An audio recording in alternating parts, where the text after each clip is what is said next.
स्वागत है आप सभी का अपने YouTube चैनल टीएमसी नॉलेज में। और आइए देखते हैं बीपीएससी प्रधान शिक्षक के लिए प्रैक्टिस सेट 4 का ये डीएलएड विषय के कुछ प्रश्न हैं। इसके पहले अभी आपने देखा होगा प्रैक्टिस सेट 3 के जो बाकी के जो प्रश्न थे, यानी कि उसमें 18 प्रश्नों को नहीं किया गया था। उसमें इसके पहले वाले वीडियो में उन प्रश्नों को भी हमने कंप्लीट करा दिया था। अब ये प्रैक्टिस सेट 4 है। तो यहाँ पे देखिएगा कि ये इसमें प्रश्न है और इसमें कुछ ही प्रश्नों को हम इस वीडियो में देख पाएंगे, क्योंकि डिस्कशन के साथ करने में वीडियो काफ़ी लंबा हो जाता है, आप जानते होंगे।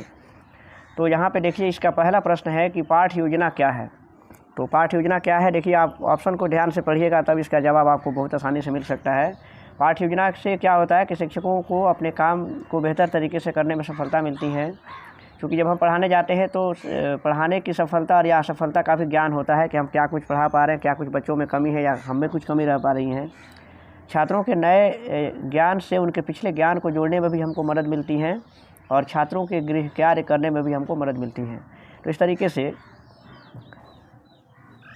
तो ऐसे में ये समझ आता है यहाँ से कि सभी ये उपयुक्त में से एक से अधिक जो है कि प्रश्न इसके सही जो ऑप्शन है वो सही है, यानी कि इसका ऑप्शन ई सही होगा। यानी कि सभी पाठ्य योजना के संबंध में एक से अधिक विकल्प जो है कि सही दिए गए हैं।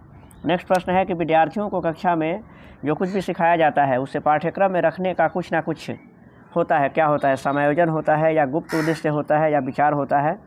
तो कक्ष में जो कुछ भी सिखाया जाता है पाठ्यक्रम में उसे रखने का कुछ ना कुछ उसका उद्देश्य होता है। नेक्स्ट है कि समाजीकरण के निम्नांकित साधनों में से सबसे महत्वपूर्ण साधन कौन सा है। ये 78 प्रश्न है, यहाँ से देखिएगा।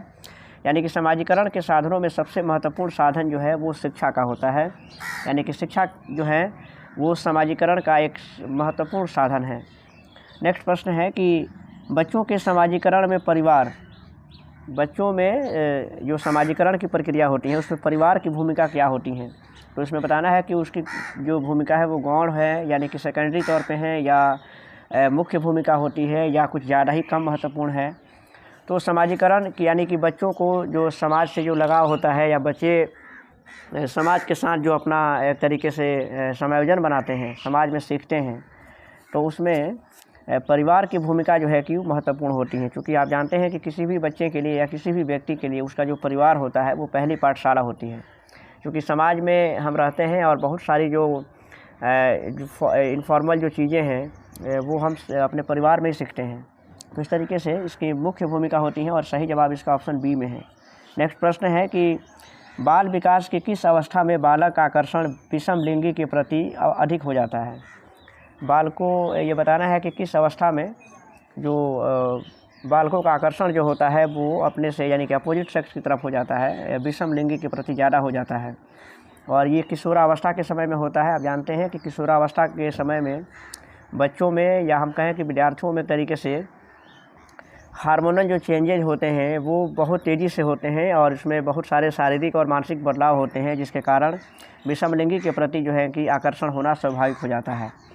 तो इस तरीके से और ये जो है कि बचपन से लेकर के प्रौढ़ अवस्था में जो है कि अंतरकालीन समय तक होता रहता है। किशोर किशोरियों में इसी अवस्था में एक दूसरे के प्रति बहुत ज़्यादा आकर्षण उत्पन्न हो जाता है। नेक्स्ट प्रश्न यहाँ से है कि निम्नलिखित में से किस चरण में बच्चे अपने समवयस्क समूह में के सक्रिय सदस्य बन जाते हैं। समवयस्क का मतलब हुआ कि बच्चे अपने एज ग्रुप में जो हैं वो ज़्यादा सक्रिय रहते हैं या उसमें शामिल होते रहते हैं, उसके एक सक्रिय सदस्य बन जाते हैं। ये किस अवस्था में देखने को मिलता है। तो किशोर जो होता है यानी कि किशोरावस्था में ये घटनाएं होती हैं कि जब बच्चे बड़े होने लगते हैं तो धीरे धीरे परिवार से वो दूर होने लगते हैं और अपने साथियों के बीच में अपने जो हम उम्र के बच्चे हैं, अपने जो एज ग्रुप के बच्चे हैं, तो उसमें वो ज़्यादा उसमें इंटरेस्ट लेते हैं, उसमें उसके बीच में रहते हैं और वो खेलते हैं, साथ में पढ़ते हैं और इसके साथ साथ वो अपने समवयस्क समूह में ज़्यादा सक्रिय हो जाते हैं। तो इस तरीके से ये इसको पीयर ग्रुप कहा जाता है, अपने मित्र और साथियों के बीच में। इसको अंग्रेजी में पीयर ग्रुप कहते हैं और पीयर ग्रुप में बच्चे जो है कि वो ज़्यादा सक्रिय होते हैं। तो इस तरीके से होता है, ये किशोर अवस्था में होता है, यानी कि ऑप्शन इसका भी ए सही होगा। और नेक्स्ट प्रश्न यहाँ से होता है कि एक पीढ़ी से दूसरे पीढ़ी तक ये विशेषताएँ पहुँचती हैं किस माध्यम से। यानी कि पर्यावरण के माध्यम से, जीन या गुणसूत्रों के माध्यम से, या फिर आनुवंशिकता इसका कारण होता है। तो आप जानते हैं कि एक पीढ़ी से दूसरी पीढ़ी में जो गुणों का जो ट्रांसफ़र होता है, तो पीढ़ी दर पीढ़ी जो है विशेषताओं का पाया जाना है, ये क्या कहलाता है। तो ये आनुवांशिकता कहलाता है, क्योंकि आनुवांशिक जो गुण होते हैं एक पीढ़ी से दूसरे गुण में स्वतः जो है कि वो ट्रांसफ़र होते रहते हैं। इस तरीके से इसके बाद के प्रश्न है कि विद्यार्थियों में सहयोग की भावना का विकास किया जा सकता है। विद्यार्थियों में सहयोग की भावना का विकास किस प्रकार से किया जा सकता है, और इसका सही जवाब है कि सहयोग की भावना जो है कि तभी उसमें सहयोग की भावना का विकास हो पाएगा जब ऐसा काम किया जाए जिसमें सब विद्यार्थी मिल करके एक साथ काम करेंगे। क्योंकि बच्चों में हम जब सहयोग की भावना को विकसित करना चाहते हैं तो उसमें हम ग्रुप वर्क करा सकते हैं, यानी कि समूह में ही कुछ काम दे सकते हैं और उसमें सभी बच्चों की सहभागिता उसमें सुनिश्चित हो, और तब उसमें एक तरीके से एकता का भी विकास होगा, अपनापन का भी भावना आएगा, और उस तरीके से बच्चों में सहयोग की भावना विकसित हो सकती है। ऑप्शन डी सही जवाब है कि ऐसा काम दिया जाए जिसमें सब मिल करके काम करें। और इसके बाद के प्रश्न यहाँ से दिए गए हैं कि पियाजे के सिद्धांत के अनुसार बच्चे निम्न में से किसके द्वारा सीखते हैं। जीन पियाजे का नाम सुना होगा, बहुत बड़े मनोवैज्ञानिक थे। तो पियाजे के अनुसार जो है कि बच्चे अनुकूलन की प्रक्रिया द्वारा सीखते हैं, यानी कि बच्चे जो हैं अनुकूलन के माध्यम से ज़्यादा सीखते हैं। जीन पियाजे के अनुसार बालक जो है कि जैसे जैसे अपने वातावरण से समंजन करते हैं, यानी कि अपने वातावरण से जैसे जैसे अनुकूलित होते हैं और आत्मीकरण करते हैं, और उसका संज्ञानात्मक विकास जो है कि आगे बढ़ता जाता है, यानी कि बहुत सी चीज़ों को अपने संज्ञान में, अपने ध्यान में जो है कि वो लाते रहते हैं। तो इस तरीके से सही जवाब इसका ऑप्शन सी में है, यानी कि अनुकूलन की प्रक्रिया के द्वारा वो ज़्यादा सीखते हैं। क्योंकि ये सभी जो है कि चाइल्ड साइकोलॉजी से संबंधित ये प्रश्न है। नेक्स्ट है कि ग्रीक भाषा में ह्यूरिस्टिक जो है शब्द का क्या अर्थ होता है। ग्रीक भाषा में ह्यूरिस्टिक जो शब्द है उसका मतलब होता है कि खोज करना, यानी कि ह्यूरिस्टिक विधि में बालक स्वयं तथ्यों का अवलोकन करते हैं और उसका अध्ययन करते हैं, और उसके बाद से परीक्षण करने के बाद किसी निष्कर्ष पे पहुंचते हैं, यानी कि स्वयं खोजते हैं। तो इस विधि का जो आधार होता है वो आगमन विधि होता है, यानी कि सही जवाब है इसमें खोज इसका मतलब होता है। और नेक्स्ट प्रश्न है कि अभिवृद्धि और विकास है क्या है। अभिवृद्धि और विकास जो होते हैं एक दूसरे के पूरक होते हैं, यानी कि किसी एक की कमी से दूसरा पूरा नहीं हो सकता है। तो इस तरीके से एक दूसरे के पूरक होते हैं। क्योंकि आप जानते हैं कि हम लोग जो है कि वृद्धि और विकास, यानी कि ग्रोथ और डेवलपमेंट को हम लोग जो है कि एक ही समझ लेते हैं, लेकिन दोनों में अंतर होता है। ग्रोथ डेवलपमेंट नहीं है और डेवलपमेंट ग्रोथ नहीं है। क्योंकि विकास जो है उसमें आपकी सभी जो है, यानी कि शारीरिक और मानसिक अवस्थाओं को उसमें लिया जाता है कि हमारी बुद्धि जो है, हमारी आयु कितनी बढ़ रही है। तो इस तरीके से दोनों एक दूसरे के पूरक हैं। तो सही जवाब ऑप्शन ए में है। नेक्स्ट है कि सामूहिक जीवन की निम्न विशेषताओं में अनिवार्य विशेषता कौन सी है। सामूहिक जीवन की निम्न विशेषताओं में जो विशेषताएं दी गई हैं यहाँ पे ऑप्शन में आपके देखिए यहाँ पे दिया गया है, तो अनिवार्य विशेषता कौन सी है ये बताना है। तो सामाजिक संबंध सामूहिक जीवन की एक अनिवार्य विशेषता होती है। क्योंकि हम सामूहिक जीवन की बात हो रही है तो उसमें सामाजिक जो संबंध होते हैं वो उसकी एक महत्वपूर्ण विशेषता है। क्योंकि हम समाज में रहते हैं और हम समाज में अनुकूलित भी करते हैं, और समाज के लोगों के बीच में, समाज के जो भी घटक हैं उनके बीच में हम रहते हैं। तो इस तरीके से हमारा एक सामाजिक संबंध होता है, और ये हमारे सामाजिक जीवन की एक महत्वपूर्ण विशेषता होनी चाहिए, और ये विशेषता है भी। नेक्स्ट प्रश्न यहाँ से है कि एक दृष्टि बाधिता वाले विद्यार्थी के लिए निम्न में से कौन सी सामग्री लाभदायक नहीं होगी। कौन सी सामग्री जो है दृष्टि बाधिक है, यानी कि बच्चे जो है कि ब्लाइंड हैं, अंधे हैं, तो कौन सी सामग्री जो है कि लाभदायक नहीं होगी। यहाँ पे देखिएगा लाभदायक उनके लिए कौन सी फ़ायदेमंद नहीं है या कौन उनके लिए उपयुक्त नहीं होता है, लाभदायक नहीं होगी। ऑप्शन है स्पर्शिक लोभ जो है, छोटे अक्षरों वाली पुस्तकें, ब्रेल ये, और दृश्य पठन सॉफ्टवेयर। तो थोड़ा सा ऑप्शन को ठीक से देखिए। स्पर्शिक जो ग्लोब है वो तो ब्लाइंड लोगों के लिए होता है, क्योंकि जो ब्लाइंड बच्चे होते हैं, दृष्टिबाधित जो बच्चे होते हैं वो स्पर्श करके चीज़ों को समझते हैं, जिसमें ब्रेल लिपि की पुस्तकें भी वैसे ही होती हैं। तो ये दोनों उनके लिए फ़ायदेमंद हैं। छोटे अक्षरों वाली जो पुस्तकें हैं उसको ब्लाइंड वाले कैसे पढ़ पाएंगे, यानी कि इस तरीके से ऑप्शन बी सही जवाब है। तो इस तरीके से ये उनके लिए छोटे अक्षरों वाली जो पुस्तकें होती हैं वो दृष्टिबाधित विद्यार्थियों के लिए लाभदायक नहीं होगा, और बाकी के जो दृश्य पट जो है कि पठन सॉफ्टवेयर हैं वो भी ये भी जो है कि उनके लिए लाभदायक हैं। तो इस तरीके से नेक्स्ट प्रश्न है कि ब्लैक बोर्ड पर लिखते समय शिक्षक को किस कोण पे खड़ा होना चाहिए। ये बातें जो है कि आप में से बहुत से लोग ज़रूर जानते होंगे, क्योंकि डीएलएड करते समय ये बातें मुख्य रूप से टीचर बताते भी हैं। कि हमें जो है कि 45 डिग्री के कोण पे होना चाहिए जब हम ब्लैक बोर्ड पे लिख रहे हो तो उस समय। नेक्स्ट है कि अपने विद्यालय के छात्रों को अनुशासित रहने हेतु आप क्या करेंगे? अनुशासित रखने के लिए आप क्या कर सकते हैं विद्यालय के छात्रों को? इसका सही जवाब है कि विद्यालय को अनुशासित रखने के लिए अनुशासित छात्रों को पुरस्कार देंगे। यानी कि जब हम कुछ तो छात्र होते हैं, ऐसे छात्र होते हैं जो काफ़ी डिसिप्लिन में रहते हैं, विद्यालय की जो रूल रेगुलेशन है उसको बना के रखते हैं, जबकि कुछ बच्चे होते हैं उसका उल्लंघन करते रहते हैं। तो जो बच्चे हमारे अनुशासित हैं या जो बच्चे डिसिप्लिन रह रहे हैं तो हम उन बच्चों को पुरस्कृत करें। ऐसा करने से बाकी बच्चे भी उसके लिए सीखेंगे, यानी कि उसके लिए वो प्रोत्साहित होंगे और उसके अंदर भी ये भावना आएगी कि हम भी जो है कि उस तरीके से रहें। कहीं ना कहीं ये चीज़ें उन पर काफ़ी असर डालेंगी और सकारात्मक जो है कि एक तरीके से हमको सुधार देखने को मिलेगा। तो सही जवाब है कि हम अनुशासित जो छात्र हैं उनको पुरस्कार देंगे। इस तरीके से हम बच्चों को अनुशासित रख सकते हैं। और इसके बाद के प्रश्न है कि किस प्रकार के मूल्यांकन का मुख्य अभिप्राय विद्यार्थियों को फीडबैक देना है, कि किस तरीके का जो मूल्यांकन किया जाए उसका मतलब जो है कि विद्यार्थियों को फीडबैक देना है, ये बताना है। तो रचनात्मक मूल्यांकन जो होता है वो मुख्य अभिप्राय उसका होता है कि विद्यार्थियों को फीडबैक देना होता है। क्योंकि कई बार होता है कि पढ़ाई के दौरान अधिगम की जो प्रगति है उसको जानने और समझने और सुधारने के लिए फीडबैक लिया जाता है। उनमें से कुछ ऐसे व्यवहारिक कार्य दिए जाते हैं जिनसे वे अपनी कमियों को परख सकें।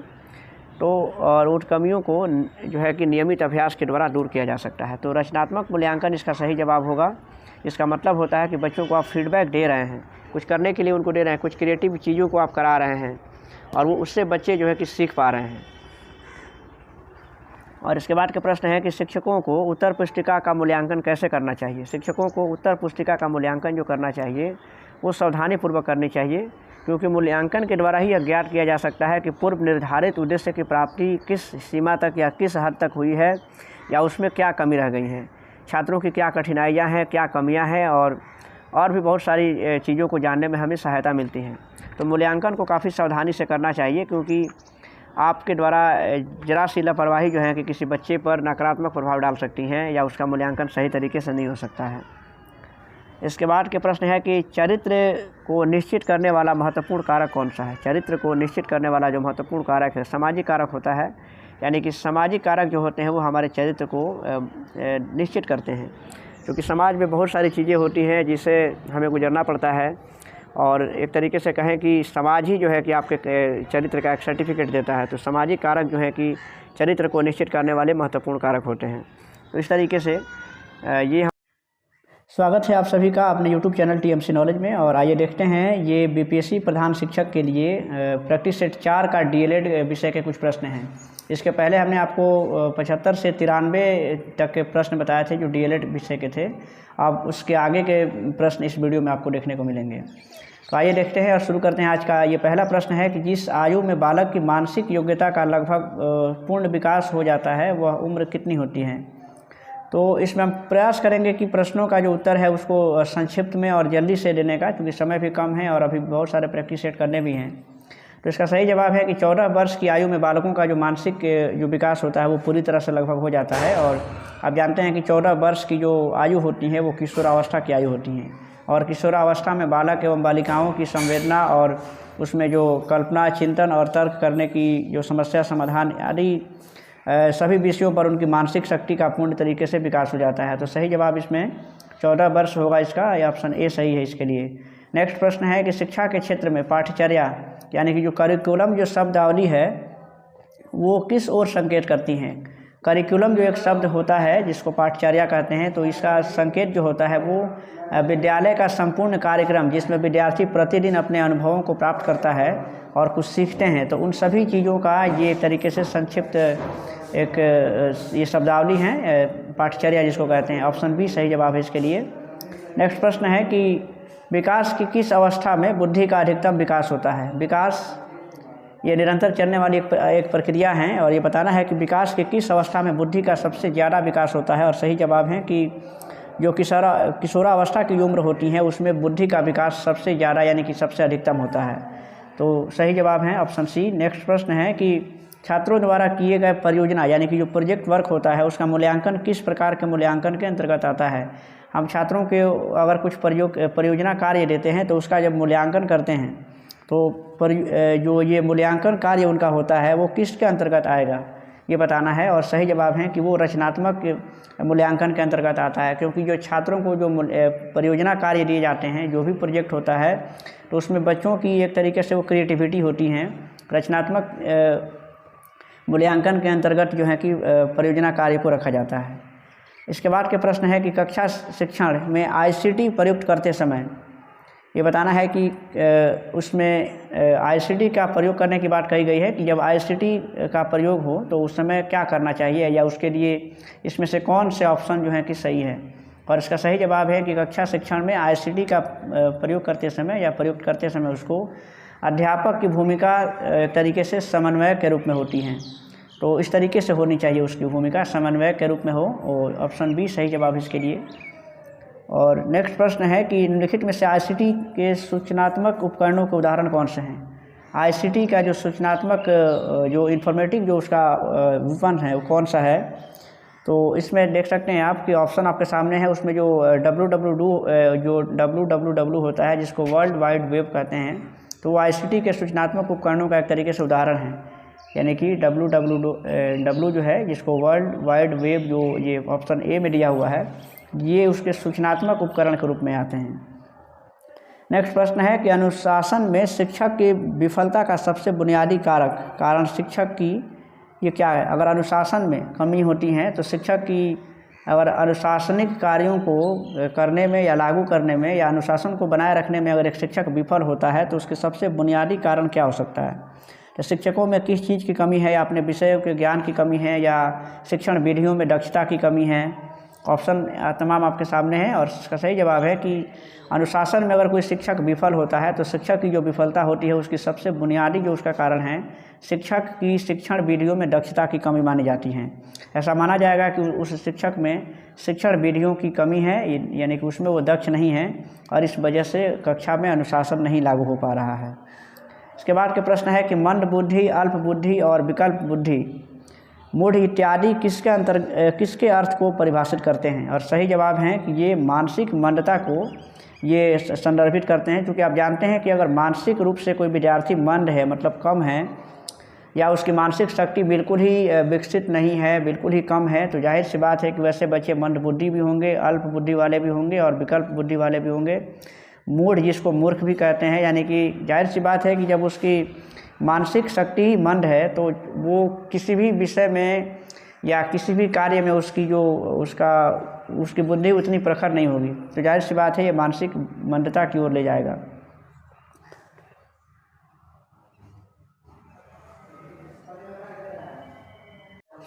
इसके बाद के प्रश्न यहाँ से देखिएगा कि प्रतिभाशाली बालकों की शिक्षण विधि है। प्रतिभाशाली बालकों की शिक्षण विधि है, तो देखिएगा इसमें प्रतिभाशाली बालकों की शिक्षण विधि बताना है कि प्रतिभाशाली जो बालक है उनके शिक्षण की क्या विधि हो सकती हैं। और इसका सही जवाब है कि प्रतिभाशाली बालकों की जो शिक्षण विधि हैं वो गतिवर्धन होनी चाहिए, संपन्नीकरण और विशिष्ट कक्षा और सहयोगात्मक कक्षाएं, ये सभी जो है कि इसके लिए सही जवाब है। यानी कि ऑप्शन ए एक से अधिक इसमें से जवाब सही है, ऑप्शन ई सही जवाब होगा इसके लिए, क्योंकि जो प्रतिभाशाली बालक हैं तो उनकी जो शिक्षण विधि हैं ये सभी ऑप्शन उसके लिए सही हैं।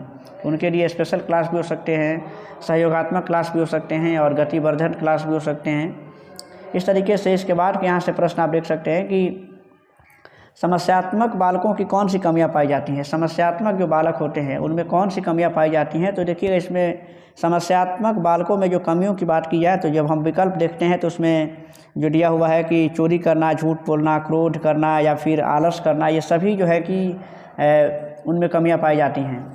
और ऐसे जो बालक होते हैं किसी अप्रिय स्थिति से बचने के लिए बार बार झूठ बोलने लगते हैं। यह प्रवृत्ति जब सामान्य बालक की सीमा को पार करके हानिकारक स्वरूप ग्रहण कर लेती हैं तो एक समस्या बन जाती हैं। इसलिए हम लोग बच्चों को ये एक तरीके से हमारे संस्कार में ही होते हैं कि हम बच्चों को इन सब चीज़ों से अवॉइड करने को बताएं। चोरी करने, झूठ बोलने या क्रोध करने, आलस जैसी आदतों से लोग छुटकारा दिलाने का प्रयास करते हैं। और ये जो है कि एक तरीके से एक विधि भी हैं और ये पारिवारिक संस्कार के अंतर्गत भी इसको दूर करने का प्रयास किया जाता है, क्योंकि आगे चल के यही जो है कि समस्या एक बहुत बड़ी समस्या बालकों के सामने बन जाती हैं और वो दुष्प्रवृत्ति का शिकार हो जाता है। नेक्स्ट प्रश्न यहाँ है, इसमें से एक से अधिक इसके लिए सही जवाब है। नेक्स्ट प्रश्न है कि एक समावेशी कक्षा में, देखिए यहाँ से कुछ प्रिंट थोड़ा सा अच्छा वो PDF बनाते समय अच्छा नहीं हुआ है, फिर भी मैं पढ़ ले रहा हूँ कि एक समावेशी कक्षा में विशेष बच्चों को किस प्रकार सहायता मिल सकती हैं। और समावेशी कक्षा की बात आप जानते हैं कि समावेशी कक्षा का मतलब होता है कि जिसमें सभी बच्चों को बिना किसी भेदभाव के हम एक साथ पढ़ाते हैं। एक समावेशी कक्षा में विशेष बच्चों को कई तरीके से सहायता उनको दी जा सकती हैं, यानी कि व्यक्ति लक्ष्यों का निर्धारण करके या फिर उसमें सहयोगात्मक अधिगम के माध्यम से हम उसको कर सकते हैं, क्योंकि समावेशी कक्षा में विविध जो है कि पृष्ठभूमि के विभिन्न कौशल वाले या विभिन्न क्षमताओं वाले या विभिन्न चुनौतियों वाले बच्चे जो है कि एक साथ एक ही कक्षा में सामूहिक रूप से पढ़ते हैं। अतः व्यक्तिगत अंतरों को संतुलित करने के लिए एक समावेशी कक्षा के लिए उपयुक्त व्यक्तिगत शिक्षा योजना जो है कि सबसे अधिक आवश्यक होती हैं। तो इस तरीके से सही जवाब इसमें है, यानी कि इसमें भी देख लीजिए सभी ऑप्शन इसके लिए सही हैं, एक से अधिक इसके लिए सही जवाब हैं। नेक्स्ट प्रश्न है कि बाल केंद्रित कक्षा का सृजन कैसे किया जा सकता है। एक ऐसी कक्षा जिसमें बालकों को केंद्र में रखा जाए, चाइल्ड सेंटर्ड जो क्लास हैं वो कैसे सृजन किया जा सकता है उसका, क्योंकि जब तक जो आपकी कक्षा है वो बाल केंद्रित नहीं होती हैं तब तक बच्चों की एक्टिविटी का पता नहीं चलेगा या फिर बच्चे उसके मुख्य केंद्र बिंदु में नहीं आएंगे, तो फिर हमारे शिक्षण विधि का कोई मतलब नहीं है।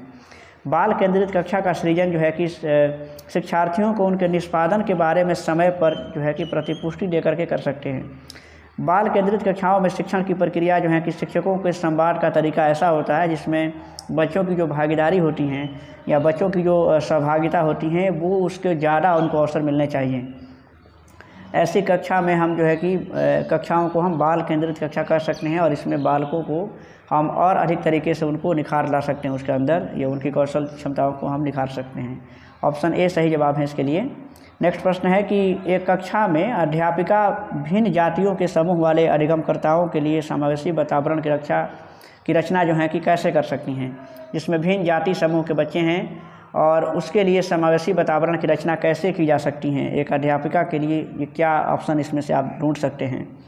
और इसका सही जवाब आप देख सकते हैं कि चूँकि इसमें आप ऑप्शन को ध्यान से पढ़ेंगे, अपनी उन अवधारणाओं और पूर्वाग्रहों पर चिंतन करके जो बच्चों के शैक्षणिक अनुभव को सीमित करते हैं, कक्षा में बच्चों को अनुभव की विविधता को समृद्ध करके या फिर संस्था में समानता के मूल संस्कृति पर बल दे करके भी हम छात्रों को प्रोत्साहित करके, तो इस तरीके से हम अनुकूल जो है कि पाठ्यक्रम बना सकते हैं। तो सही जवाब इसके लिए है, यानी कि इसमें एक से अधिक जवाब सही हैं, तो जिसके लिए ये चारों ऑप्शन ही उसके लिए सही है, जिसके आधार पे हम एक जो अध्यापक या अध्यापिका है वो भिन्न जाति और समूह वाले बच्चों के बीच में भी एक समावेशी वातावरण की रचना कर सकते हैं। तो इसका सही जवाब है ऑप्शन ए, ई ऑप्शन सही जवाब है इसके लिए, यानी कि एक से अधिक जवाब इसके लिए सही हैं। नेक्स्ट प्रश्न यहाँ से है कि यहाँ पे देख सकते हैं कि निम्नलिखित में से कौन सा कथन प्राथमिक शिक्षा में समावेश की भावना का सटीक रूप से वर्णन करता है। ये अगला प्रश्न है और इसका सही जवाब है कि देखिए कि जो शिक्षक हैं वो सांस्कृतिक रूप से उत्तरदायी शिक्षा शास्त्र का प्रयोग करता है और ये जो कथन है ये प्राथमिक शिक्षा में समावेशी की भावना को सटीक रूप से वर्णन करता है, यानी कि ऑप्शन ई जो है कि सही जवाब है। यानी कि सांस्कृतिक रूप से जब हम उत्तरदायी शिक्षा शास्त्र का प्रयोग करेंगे तो जाहिर सी बात है कि हम समावेश की भावना को हम सटीक रूप से वर्णन कर सकते हैं, क्योंकि हमारी संस्कृति में हमारी जो संस्कृति हैं तो सांस्कृतिक रूप से हम जब चीज़ों को जब सोचते हैं तो उसमें जो और उसके जब हम शिक्षा शास्त्र का प्रयोग करते हैं तो जाहिर सी बात है कि शिक्षा में समावेशन की भावना अवश्य आती हैं। इसके बाद के प्रश्न है यहाँ से कि विद्यालय में बच्चों के नए व्यवहार और नियम सिखाते हैं, बच्चों के नए व्यवहार और नियम सिखाते हैं और उनसे इसी अनुरूप क्रिया की अपेक्षा भी करते हैं। तो विद्यालय समाजीकरण की किस संस्था के रूप में कार्य कर रहा है, या कि प्राथमिक संस्था के रूप में कार्य करता है या द्वितीयक संस्था के रूप में कार्य करता है। और इसका सही जवाब है कि वो द्वितीयक जो है कि एक तरीके से समाजीकरण का द्वितीय जो है कि संस्था के रूप में काम करता है, क्योंकि परिवार को बालक की प्रथम पाठशाला कहते हैं और परिवार के बाद से स्कूल या विद्यालय ही एक ऐसी संस्था होती है जिसमें बालक सर्वाधिक रूप से प्रभावित होता है। बालक विद्यालय के वातावरण, शिक्षक के व्यवहार इन सभी चीज़ों से प्रभावित होते हैं और इसलिए कह सकते हैं कि जो समाजीकरण की ये दूसरी संस्था होती हैं जो विद्यालय होती हैं। पहला कौन सा है, तो पहला उनका खुद का परिवार होता है। नेक्स्ट प्रश्न है यहाँ से कि प्राथमिक विद्यालय के बच्चों को पढ़ाने के लिए लेव व्यागोत्स्की ने निम्नलिखित में से कौन सी तकनीक सुझाई थी। और इसका सही जवाब है कि प्राथमिक विद्यालय के जो बच्चे होते हैं उनको पढ़ाना, क्योंकि एक तरीके से हम कह सकते हैं कि बहुत आसान भी नहीं होता है, क्योंकि बच्चे अभी अपने काफ़ी निचले स्तर पे होते हैं, उनको बहुत सारी चीज़ें अभी सीखनी होती हैं। तो ऐसे में हम चीज़ों को कैसे एक तरीके से उनको अनुशासित करते हुए हम पढ़ाएं, तो ये एक तरीके से काफ़ी जिम्मेवारी वाला काम होता है। तो उसके लिए लेव जो व्यागोत्स्की थे उन्होंने अनुदेशनात्मक जो है कि वो पाढ़ तकनीक अपनाई थी।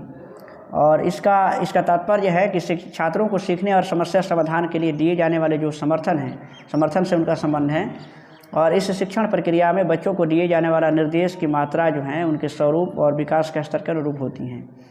इस विधि में बच्चों को उनके अधिगम के कौशल को बढ़ाने के लिए अस्थायी सहायता प्रदान करता है और उनकी अधिगम सीमाओं को बढ़ाने के लिए व्यक्तिगत सहायता भी प्रदान करता है। यानी कि इनका ये जो तकनीक हैं, तो सही जवाब ऑप्शन ए में दिया हुआ है। नेक्स्ट प्रश्न यहाँ से देखेंगे हम